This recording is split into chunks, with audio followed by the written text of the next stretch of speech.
So I'll be talking about laser treatment for diabetic macular edema. So is macular laser photocoagulation still relevant in the present anti-VEGF era? So yes, the indications are it is used for treating non-center involving diabetic macular edema in patients with good visual acuity, those who have a history of previous treatment for center involving diabetic macular edema with intravitreal injections. It is also used for treatment of center involving diabetic macular edema with history of persistent macular edema despite 4 to 5 intravitreal injections with visible leaking microaneurysms. And in those patients where switch to intravitreal steroid is not possible in the case of a young phakic patient, the other indication stated as in the case of those who have a recent history of stroke or heart attack or high-risk cardiovascular features, and those who decline to receive intravitreal injections, and it is also edema in pregnancy.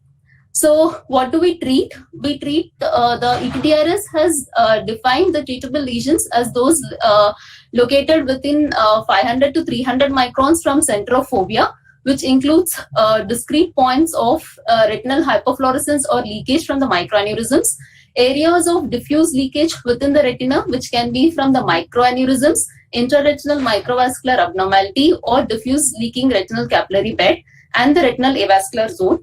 Treatment is also given to focal lesions more than 3000 microns from the center of fovea if it is associated with prominent leakage on fundus fluorescent angiography, or there's a retinal thickening or hard exudates that extend closer to the center. So this is a pictorial depiction of the area that we treat in focal and grid laser photocoagulation. So it extends from this inner circle to the outer circle, which is 500 to 3000 microns from the center of the fovea. So what are the laser treatments available for diabetic macular edema? It includes focal laser photocoagulation, grid laser, and modified grid laser photocoagulation. How do these lasers work? Focal laser, it causes direct occlusion of the microaneurysm, thereby reducing the leakage. Whereas in grid laser, there is destruction of the metabolically active photoreceptors and the RP cells. So the oxygen demand for the outer retina is reduced, and there's increased perfusion of oxygen from the chorea capillaries to the inner retina. There's also restoration of the RP cell barrier by proliferation and migration of the remnant RP cells. And there's also an alteration in the biochemical environment of the RP, reducing the autoregulatory vasoconstriction gets activated. So by all these mechanisms, the macular edema gets resolved. So there are various treatment protocols for diabetic macular edema, which includes the original ETDRS, modified ETDRS, and the mild macular grid photocoagulation technique. Of all the three, the currently practiced and widely accepted is the modified ETDRS protocol. So it includes both focal and grid laser photocoagulation. So coming to focal laser, so here we directly treat all the leaking microaneurysms in the area of retinal thickening located between 500 to 3000 microns from the center of macula. The endpoint of treatment is where we see a barely visible burn or a grade 1 burn, unlike in original ETDRS where they recommended a densely white burn. And the burn size is usually 50 to 100 microns. The burn duration is 0.05 to 0.1 second. In mild macular grid photocoagulation technique, the microaneurysms are not treated. Now coming to the grid treatment, here the modified ETDRS, grid treatment is applied to all areas of diffuse leakage and non-perfusion between 500 to 3000 microns superiorly, nasally, and inferiorly from the center of macula, and 500 to 3500 microns temporarily from the macular center. The burn size is usually 50 to 200 microns, and the duration is 0.05 to 0.1 seconds. And in mild macular grid photocoagulation technique, they describe treatment for both the edematous and the non-edematous retina. So this is a pictorial graphical depiction of focal treatment to microaneurysms, whereas there's direct ablation of the microaneurysms till we see a so this is again a graphical depiction of grid laser photocoagulation, wherein here grid laser is given to the area of thickened retina. Usually use a spot size of 100 microns and one burn width apart. And the focal laser is also given to the leaking microaneurysms. So this shows a color fundus photograph pre-laser where the patient had diffuse macular edema, and post-laser with grid treatment, the macular edema has resolved. Now coming to how do we do the laser delivery is by the slit lamp assisted conventional laser, and here we have in our hospital we have three laser delivery systems, that is the Zeiss Visualis 532 nanometers, Iridex green which is again 532 nanometers, and Iridex yellow laser which is 577 nanometers, which also has the micropulse mode. There are various macular lenses available for focal and grid laser photocoagulation. The most commonly used is the Vogue area centralis, which comes with a spot magnification of 0.94. So there's no need to adjust the laser spot during treatment, and it has a field of view to 70 to 84 degrees. The other one is the Vogue supermacular, wherein it is mainly useful for treating eyes with deep sockets because of the taller body of the lens. Then there's the Vogue HR centralis, which is similar to the area centralis, and it is useful in small pupils. The other lenses are Vogue fundus laser, Vogue centralis direct, and means the standard laser macular lens. This is also a commonly used macular lens, which gives a broader field of view, which is about 90 to 121 degrees. And all these lenses are disinfected using 2% glutaraldehyde or sodium hypochlorite or isopropyl alcohol solution. Now coming to the technique of laser, so before we start, we have to ensure that we have selected the slit lamp mode of delivery. So in the laser console, we see that the port is connected to the slit lamp probe, and this the next one shows the probe where which is be connected to the IDO. And similarly in the control console also, we have to see that we have selected the slit lamp mode of delivery of laser.